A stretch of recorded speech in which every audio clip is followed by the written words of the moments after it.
Sunday, visit a cemetery for the rich and famous. See a 2,000-year-old human sacrifice. Meet a woman who is buried in her own sports car. Join Jack Palance for the premiere of Ripley's Believe It or Not. Then meet Matt Houston, L.A.'s busiest private eye. It's charming. Yes, he is. Popular.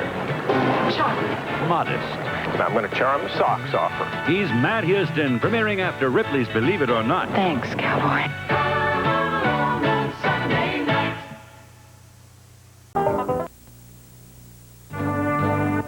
This is David Hartman, Monday. News from Lebanon, also Phil Donahue. Next week, Dinah Shore, John Voight, and Barbara Walters on Good Morning America. Tonight at a special time, 8, 7 Central and Mountain, James Bond is back, battling a mastermind criminal's effort to take over Fort Knox. Sean Connery stars in the classic thriller Goldfinger, an ABC movie special. Parental discretion advised. The glamorous Raven may finally have fallen into a trap even she can't escape. Watch The Edge of Night, following FYI next.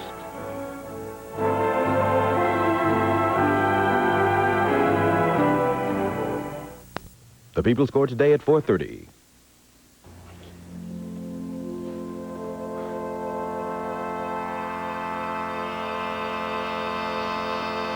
Of marine boom adventure will live. Not in me, but in you. Then the liberty in Eden will never die. Never. You knew you were going to be hit. What? You knew you were going to be hit, didn't you? It's a foolish thing to do, Jody. I hope you realize that. Did Chad Sutherland give you that arrowroot dress? He gave it to me because he said it would help make the prophecy come true. Him and his damned prophecy. So was the archer in on this, was he? Yeah. He hired an expert. I don't care. It was a terribly dangerous thing to do. Ronaldo, what about him? Did he all of a sudden decide he was going to help you and Chad? Why? Well, Ronaldo, I'm not really sure about. I think Chad helped change his mind. But you didn't change your mind, did you? You were determined to go through with this martyr business. Kevin, this is what I came up here to do. I had to go through it. I know, but we thought it was all over, that you had given up this idea completely, and then all of a sudden, there you were. I agree with Nicole and Gavin. You were a fool to do what you did. But by God, you were terrific. That's the best speech I've heard in years. That was the least boring speech I can remember. You had me hanging on every word.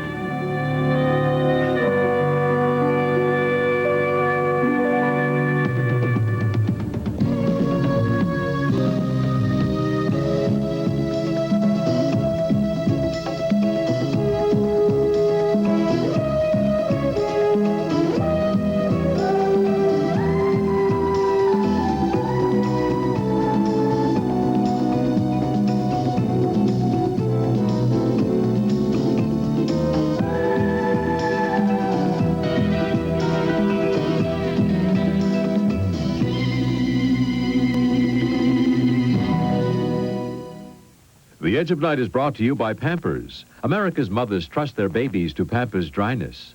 And by All Temperature Cheer, tough on dirt in today's cooler temperatures. You know how your mother feels about school night dates. This isn't a date, Graham. We're just studying. Okay. Great. Now we gotta wash my pink painter's pants. I thought this wasn't a date. You get just as dirty now as ever. I'll croak if they don't get clean. We better use real hot water. They say wash and warm. But they're filthy. Relax. This all-temperature Cheer is special. You don't need to use hot water to get things clean. Cheer's made to be tough in any temperature, even warm and cold. Positive? Positive. For someone who's just going to study, you're awfully nervous. These look terrific, Graham. Thanks. He's here. I'm gonna croak. All Temperature Cheer. Tough on dirt, even in cooler water. All Temperature. I'm savings director of the McBride family. My job is to stop waste. Like cutting off the outlaws of the past when no one's watching. Tough job, because I want what's right for my family. That means cushion quilted Pampers. I've tried bargain brands. Pampers help keep my Sally a lot drier. And dryness is what I want for my baby. Look, wet a Pampers and the average bargain brand. Wait a minute. Slip in a blotter. Pampers cushion quilted lining helps keep babies a lot drier. Howdy. Daddy! On this ranch, sheriffs wear hats. Deputies wear Pampers. They sure help keep her drier. Cushion quilted Pampers helps keep a little baby a lot drier. I took care of the flowers for Loomis's funeral. The florist insisted that I send some kind of a card, so I did. You didn't use my name? No, I didn't. I said that it was from a friend. Oh, that's okay. I thought about adding something nasty like, say hello to everybody down there. You didn't like that guy, Loomis, did you, huh? I hated that guy. I thought he was slimy. He was just stupid, that's all. Just plain stupid. Here's a guy with a terrific job, working with the cops, you know, in the police department. A guy like that could have made a fortune working with a guy like me, right? Everything I gave him to do, he blew it. Every job I gave him. Well, he'll have a lot of explaining to do when he gets where he's going. Are you leaving early today? That's right. I'm going home, I'm going to get drunk, and I'm going to forget all about my troubles. You know what I think, Eddie? What's that? I think that you ought to break it off with these guys. I mean, you don't need these international headaches. No kidding. I don't even need the local headaches. What are you talking about? Well, then why don't you go into something simple and easy, like the numbers? First of all, the numbers racket in this town are all sewed up, like everything else in this town. The casinos, the bootleg cigarettes, everything is sewed up. What I got to do is I got to come up with a whole new racket. You understand? Hey, can you patent something like that? You're cute. You know you're cute? Get out of here. You're getting on my nerves. You want to get out of here? I'm going. Go. Excuse me. What is this? I thought you were supposed to be up at that castle playing Robin and the Seven Dwarfs. Went wrong, Eddie. All of it. What are you talking about? This morning you told me everything was terrific. That was this morning. Jody Travis, right? You wound up killing Jody Travis and they caught you. Is that what happened? Worse than that. I told you to stay away from that girl. Didn't I tell you that? You made a mess out of this thing. It's your fault. Eddie, you would have gone perfect. She already disappeared. I was going to make her for keeps. And what happened? The boyfriend of ours got in the way. Both boyfriends. I shot one. That's terrific. That's absolutely terrific. Jody Travis is our big problem. And what do? You shoot the boyfriend. That's brilliant. The cops. The cops are after you. Did they follow you here? It's going to be more than the cops. The kid I shot was Chad Sutherland, the president's son. It's going to be the whole militia, Eddie. Eddie got to square things for me. Oh, me? Me? What, are you crazy or what? Eddie, I did it for the company. You got to owe me. You owe me. No, don't give me this company stuff. You dumb slob. You just blew my company right out of the water. This is your problem. You solve it. Really nice, Eddie. Hey, I told you to stay away from the girl. Didn't I tell you that? Did I tell you to ventilate the president's son? I didn't tell you to ventilate him, did I? It's your problem. You take care of it. I'm going home, champ.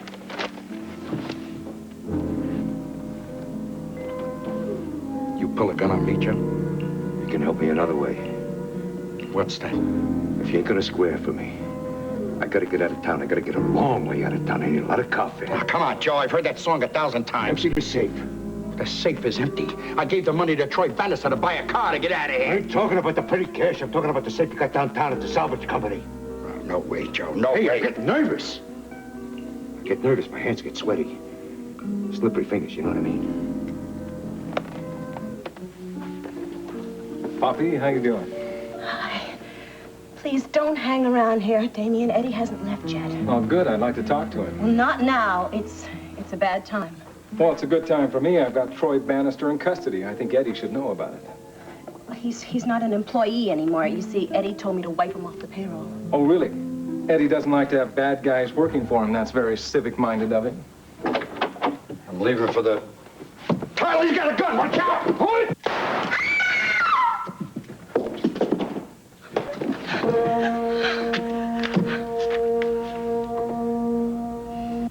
No, at first I didn't know the full prophecy. I didn't know the descendant of Marie Bonaventure was supposed to become the second martyr. And nobody told you, of course. Not Viva, not Pietro, and not even Chad until the very end. It's unforgivable. Oh, wait a minute. I'm sure Chad didn't believe in the prophecy. He was just counting on the fact so many people in Eden did. He was manipulating everyone. Well, I'm sure he saw no alternative. But I think he was wrong to use Jody the way he did, to make it appear that the prophecy came true. Chad thought it was worth the trouble. I agreed with him. And yes, of course, I was scared when he told me about the archer. Well, then you should have refused. What if the archer wasn't as expert as he thought he was? Or what if the dress hadn't worked? It did, didn't it? Besides, that's the way stuntmen get shot in the movies. Oh, Jody, what's going to happen when everyone finds out it's not true that you weren't even hurt? What then? I think Chad hopes the people will be fooled long enough for the government to fall. How is Chad? He looked really pale when I saw him. Well, he's lost quite a bit of blood. I'm going to try to convince him to go to the hospital now that this is all over. You know, I'd like to go see him. No, why don't you just take it easy? Kevin, please, I'm all right. Try to understand. I do, Jody. Come on, Jody, I'll show you where his room is. Thanks.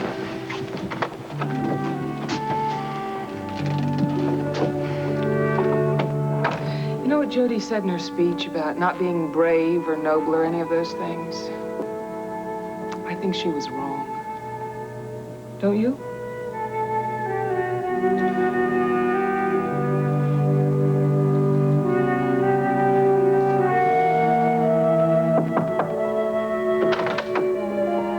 Jody. Hi.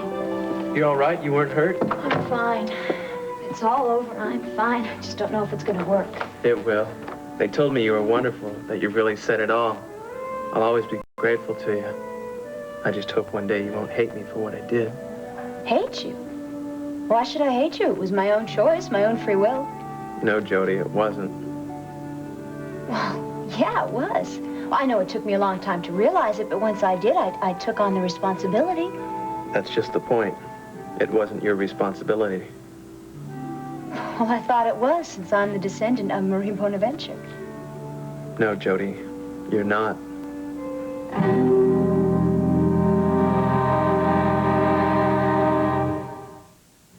Fresh hot Pillsbury cinnamon rolls are hard to forget. Hey, Cunningham, what's with licking the fingers? Yeah, Mom baked Pillsbury cinnamon rolls for breakfast. Fresh cinnamon rolls. Tell me, were they really hot? Yeah, With lots of cinnamon in them? And gobs, creamy icing. Oh, yeah. Wow. That's great. Everyone wants cinnamon rolls, fresh and hot. And Pillsbury says it best. Not the same old sandwich again. Wow, the Underwood Devil. Cheer up, guys. How about a great-tasting sandwich made with Underwood deviled ham for a devilicious change of pace? Delicious? That's right, devilicious. It's made from selected whole hams and natural spices. Nothing tastes like an Underwood meat spread sandwich. Yeah, it is delicious. Underwood deviled ham, chunky chicken, and roast beef spreads. They're devilicious. Why are you saying this now? Why are you lying? What are you trying to do? Free me from all of this so I won't get hurt? I'm saying it because it's true. You're not a descendant of the martyr, any more than your mother was. I can't believe what I'm hearing. Well, you're hearing the truth now, and it's about time. Your mother had no blood ties with Eden. The closest she came to it was a lover named John Esterhazy. And he was a man who lived by his wits, as they used to say. A con man, a card cheat, and unfortunately, descendant of the royal family of Eden after they settled here. This man knew my mother? Well, he spotted her one day in a restaurant or bar or someplace like that, and he noticed the resemblance to the old portrait of the martyr. So the resemblance was just a coincidence? Nothing more than that. But Mr. Esterhazy thought it might be profitable if he convinced your mother that she was more than she appeared to be. Oh, nice thing to do. I know, he was a scoundrel. But I can't claim to be much more since I've done the same thing. What did this man think he was going to gain by telling my mother this? Well, he knew she'd be a threat to any regime in Eden, and he was blackmailing them, making them pay for your mother's silence. Oh, my God. Of course, anybody who knew Mr. Esterhazy knew your mother was a fraud, but they feared him just the same, and they paid him his money until one day he had an accident. The way you say that, Well, I don't think it was an accident at all. Esterhazy was killed in a fall. just like Mrs. Ingersoll. Who? My mother's neighbor, the woman who found the painting in the basement. I put it there. You what? Your mother never had a portrait of Marie Bonaventure. I painted it. I made it look old. You see, there's aging techniques that forgers use all the time, and Well, I did one other thing. I made sure that face looked like yours. So then you knew about me. Well, I knew your mother had a daughter, and I started watching you long before we met at the Endicott party. Well, I have to hand it to you. You really had this thing all planned, didn't you? No, I just started things happening. Remember I told you about that anonymous message I sent to Viva and Pietro, telling them about you and the portrait in your apartment? They made up their own minds as to who you were, and they needed you. And I needed you, too. I don't know what to say to you. I don't know what to do. I don't know whether to laugh or cry or what. I can't tell you how hard it was knowing that I was putting you in danger, feeling how I did about you. I almost called it off 100 times. Well, I'm glad you didn't. I mean, even if I'm not related to her, I felt like her, and it was a wonderful feeling. It was a scary feeling.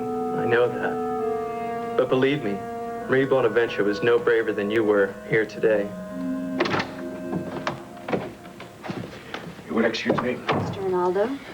Chad, my boy, I've just had a telephone conversation with your father in Eden. I'll bet he's real upset about the telecast. Oh, it is far more important than this. It goes deeper, my boy. Your father has just tendered his resignation as president of Eden. He what? Your father resigned? He has promised all his countrymen that before he leave, he will purge the government of all the criminals and their accomplices. And he will see to it that every one of them are deposed. Including himself. My God. One more thing, my son. He instructed me to tell you his sincerest wish is that his beloved son perhaps would rejoin him in Eden, to be with him, to help him, to assist him in making right all the wrongdoings.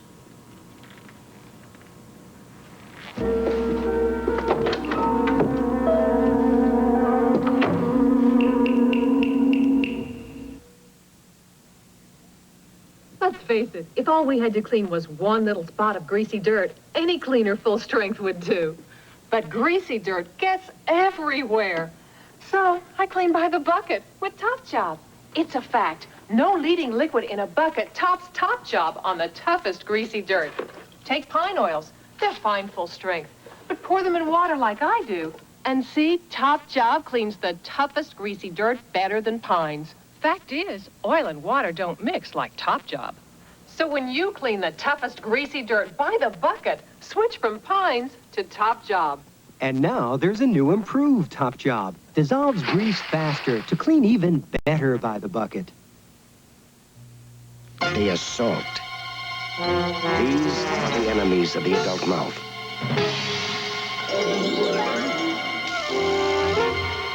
And here's what they leave behind. The food, the film, the bacteria that can cause adult bad breath and cavities. And this is the adult strength toothpaste tough enough to clean up the adult mouth. Gleam. Gleam works three ways. First, Gleam helps strip away food and film with an exclusive cleaning formula. Then Gleam fights mouth odors with 7 breath protectors. And Gleam helps protect against cavities with proven fluoride protection. So eat and drink like an adult, but protect your mouth with Gleam, the adult strength defense that fights the enemies of your mouth. David, how good to see you again. I wasn't at all sure you remembered me. Of course I do, Mrs. Whitney. However, you haven't kept up with her history. Geraldine is now Mrs. Saxon. Oh, yes, I do recall now. Yes, I've been widowed twice since I saw you last in Washington. Do you remember when that was? I think so. I think it was a dinner party at Colin and Tiffany's house in Georgetown. Ah, I believe you're right. We lost fine presidential timber when your son died, Mrs. Saxon. I lost a fine son, David. That's all I know. Please, what would you like to drink? I think sherry for me, Mike. Thank you. Oh, scotch would be fine, thanks. I'll take care of that. David, I know the circumstances of your trip to Monticello. Is there any progress, or is that a question I shouldn't ask? Well, it's not a government secret. All we know to date is a man calling himself George Foley is also calling himself an agent of the CEA. Yes, Mr. Cameron thinks there might be some connection with the Fowler Wilcox case. I should think you would be not at all pleased to be reminded of it. You're right. I never had a job I disliked more than the one I had then. investigating a man of Wilcox's stature. Then you feel satisfied that you reached the right conclusion? We never really came to an official conclusion, Mrs. Carr. Of course, there wasn't a published conclusion because of Wilcox's suicide. You know, I still feel dreadful about that, even though I didn't know him very well. We know his son. I understand he's now on the Monticello police force. Yes, he is, and happens to be one of the top officers. Poor Damien. I'll never be able to forget what happened in Washington. And probably doesn't like me very much. Well, I can't blame him for that. Well, he loved his father. He trusted him. So did a lot of other people, apparently. In fact, Geraldine told us something quite surprising the other day. Well, what was that? Oh, you mean about Fowler's possible appointment as head of the CEA? Did you know about that? No, nothing at all. Are you sure of this, Mrs. Saxon? Oh, yes, quite sure. It was told to me by a top government official. Fowler Wilcox was to be appointed head of counter-espionage. Ah, incredible, isn't it? Espionage was the very crime for which he was accused. Mr. Cameron, you seem surprised. Oh, I am. Of course, I was just a security officer in the State Department at the time. I didn't know what was going on higher up. Would that have affected the outcome of your investigation? I don't know. It does bother me because, well, it might mean that Wilcox had access to other information besides the documents we know he saw. Frankly, the idea is a bit scary. Mike, would you mind if I made a call? No, of course not. There's a phone in my study, right through there. Thank you. Excuse me. Well, what was that all about? I have no idea. Geraldine, have you heard from Raven? No, my dear, not a word. And I don't mind telling him. But I'm really rather upset by it at this point. Why? Well, I don't know. I suppose it's because it's a painful reminder of a previous holiday when Raven disappeared. Oh, you mean during that scam against her? Yes. I just hope this vacation turns out to be better than that one.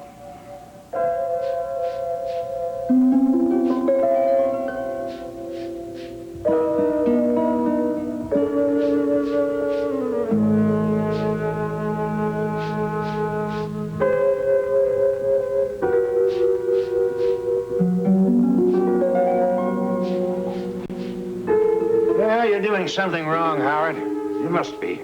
No wonder they took your license away from you. They were welcome to it. I never enjoyed practicing medicine. Sick people are nasty and ill-tempered.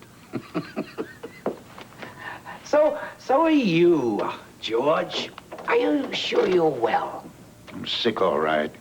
Sick of hearing nothing at all from that woman upstairs, no matter how many times you stick a needle in her arm. You can always call in another specialist, George, if you can find one. Ah, you're probably right. She doesn't give us any answers because she doesn't have any. Jefferson Brown did a good job of keeping secrets from her. The whole thing's been a waste of time. He fooled the rest of the world. Why not his wife? We've landed ourselves in a nice, pretty mess without any reason at all. And guess who has to clean it up? I've already done all I'm supposed to do, George. The problem is in your hands. I'm going home. Howard, wait a minute. Help me out. Help you? How? I can't just wake that woman up and send her home. I've got to get rid of her. And you want my help? Well, you're a doctor. You know how these things can be done. As you just pointed out, George, I'm no longer a member of the profession. And if I were, I couldn't do what you're asking. It's got to be done. The Lord helps those who help themselves. You're too drunk to help anybody. Good night, George.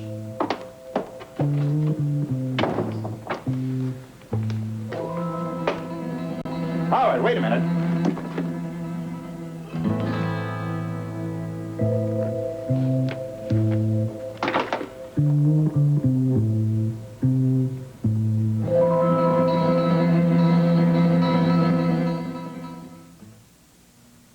Ed, you're gonna love this new sandwich. What's in it? It's grilled spam and cheese on rye. Oh, looks... Ed, the Hormel Company guarantees you're gonna like spam. Guarantees? Listen, if you're not completely satisfied with spam luncheon meat, send your sales slip to the George A. Hormel Company and the full purchase price will be refunded to you. Oh, that's pretty impressive. Well, take a bite.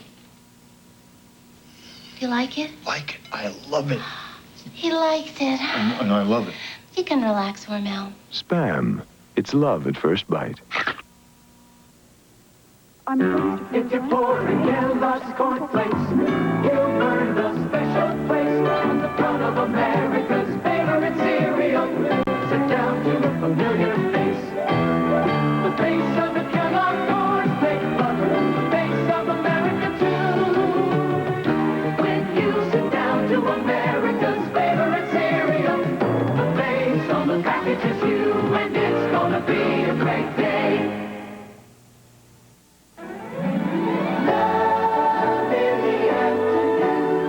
Ryan's Hope. For Maeve, a dance contest is the answer to a dream come true. I can't believe it's happening. While for Joe and Siobhan, love becomes a bitter contest. Ryan's Hope. Nancy, my dear, I think you're absolutely right. I am not firm enough with Raven, but it's very difficult to do. She is not my own daughter. Well, you treat her as a daughter. You certainly love her as a daughter. Now, that should give you some rights.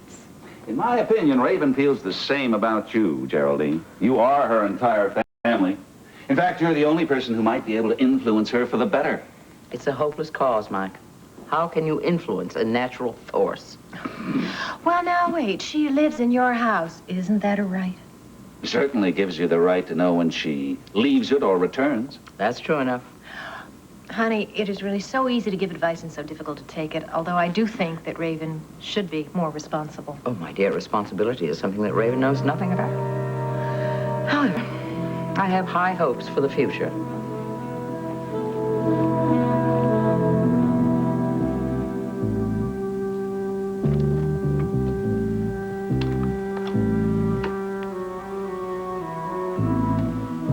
The Lord helps those who help themselves.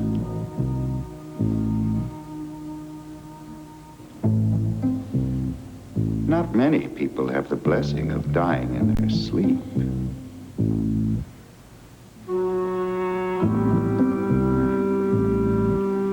Goodbye, lovely Raven.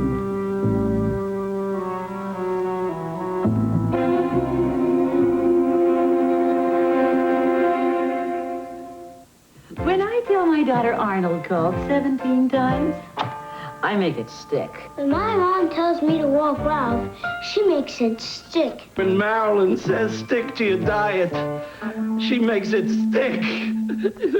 New Scotch brand Post-it notepads from 3M. Self-adhesive notepapers that won't leave a mark when removed. So when you tell your daughter that Arnold called 18 times, use Post-it notes. Post-it notepads. They really make your message stick. New Tidy Cat 3 is a hard-working cat box fella. Oh, Tidy Cat 3. When you go, One. It deodorizes better. Two. Absorbs like a real go-getter. Three. It leaves a clean, fresh scent. Tidy Cat 3. Got three-way odor controller. So when you go. It's one hard-working cat box filler.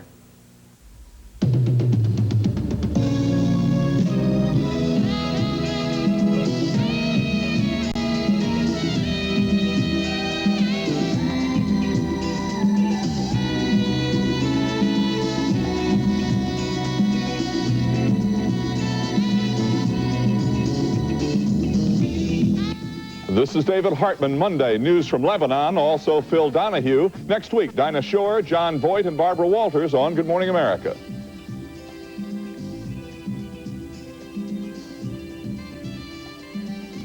Tonight at a special time, 8, 7 Central and Mountain, James Bond is back, battling a mastermind criminal's effort to take over Fort Knox. Sean Connery stars in the classic thriller Goldfinger, an ABC movie special. Parental discretion advised. Tonight on ABC.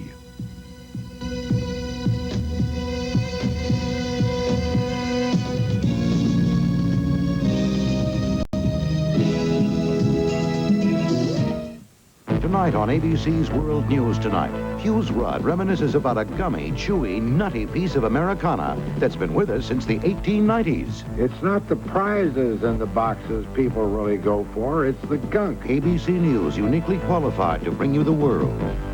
At Macy's, every Hoover vacuum cleaner is on sale. Choose a canister or upright, now only $59 each. Every Hoover on sale right now at Macy's. Good afternoon, I'm Ernie Anastas. Coming up today on the 5 o'clock Eyewitness. Von Furstenberg, the Color Authority Cosmetics, on Target. Yours, the ideal gift with any purchase of $9 or more from the Color Authority Cosmetics. Available at Macy's Bambergers. The People's Court today at 4:30.